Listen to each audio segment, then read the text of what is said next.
মানুষ পাপ করে আল্লাহর সাথে কথা বলে দিবে। কারণ বান্দা যখন আল্লাহর হুকুম জাকাতকে অমান্য করবে তখন মানুষের মধ্যে আল্লাহ এই ধরনের আযাব চাপায়া দেবে।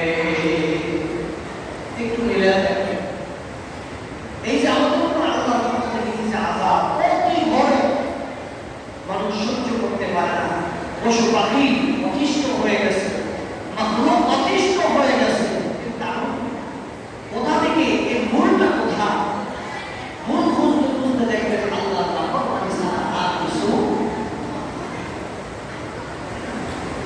যেখানে বৃষ্টি হওয়ার কল্পনা করা যায় না, বৃষ্টি হয়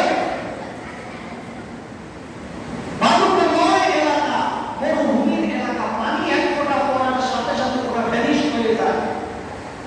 এমনও জনপদে বৃষ্টির কারণে, অতিবৃষ্টির কারণে প্লাবন, বন্যার সৃষ্টি হয়ে গেছে। ঠিক কিনা? ঠিক।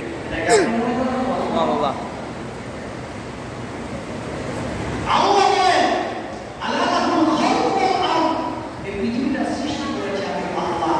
আর এই পৃথিবীর মধ্যে আমি আল্লাহর আইন চলবে, আমি আল্লাহ যা ভালোবাসি তা চলবে, আমি আল্লাহ যা পছন্দ করি না তা চলতে পারবে না। বাইরে থেকে ব্রাহ্মণ এনে মন্দির উদ্বোধন করানো, এটা কোনোদিনও ইসলামের সংস্কৃতি হতে পারে।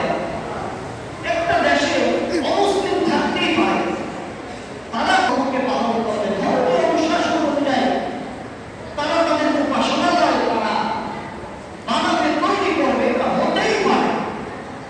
কিন্তু সেখানে মুসলমান সেখানে যদি স্বতঃস্ফূর্তভাবে আনন্দ নিয়ে শিরকের মধ্য দিয়ে যদি সেটাকে গলায় গলা লাগিয়ে আল্লাহর ইলাহি কালিমাতিল্লাহকে ধূলিসাৎ করে কুফর মাত্র যদি প্রশ্রয়ের মাথায় উঠায়, সেখানে আমার আল্লাহর আরশ আজিম থরথর থরথর করে কাঁপতে লাগে। ঠিক কিনা? তখনই প্লাব হলো। আমার নবী যে দেশে, আমার রাসূল যে দেশে শুয়ে আছে, আল্লাহ পাক আল্লাহ রাসূলকে জিজ্ঞেস করলেন, জিবরিল আমিনের মধ্য দিয়ে আমার রাসূলকে জানায়া দাও মৃত্যুর পরে পৃথিবীর দিন শেষে আমার রাসূলকে অন্যান্য নবীদের মতো আরশের দিকে চলে যাবে, তাহলে আমি আমার রাসূলকে আমার আরশের পাশে জায়গা দেব। সুবহানাল্লাহ। আল্লাহ নবীর কাছে জিবরিল আমিন গেলেন, আল্লাহ রাসূল আমার উম্মত থাকবে কোথায়?